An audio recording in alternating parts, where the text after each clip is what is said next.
Bu mekanda yaklaşık 100-120 model ürün mevcut. Kesinlikle bize uğramadan kampa gidemez. 10.000'e de ürün var, 40.000'e de ürün var. Arkadaşlar merhabalar. Bugün Akkent'te Yemre Şömine'deyiz. Gel Ali Baba gel. Evet, odun, kömür aynı anda yanabilen ürünlerimiz var.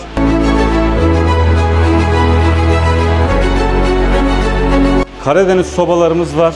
60 metrekareden tut 130 metrekare alana kadar ısıtabilecek ürünlerimiz mevcut. Bütün camlar ısıya dayanıklı camlar.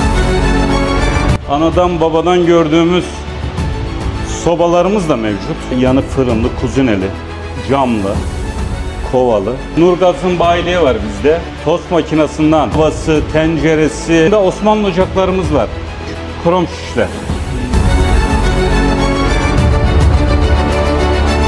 Ali Baba barbekülerden bahsetmeyi unuttum. Kapaklı, kapaksız barbekülerimiz var. Üzeri fırınlı, taş fırınlı.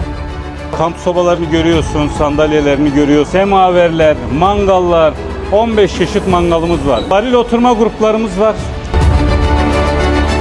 4 tane bu üründen var. İlk gelecek olan arkadaşlara %25 iskonto. Ali Yollarda'yı söyleyenlere ekstra %5 iskonto.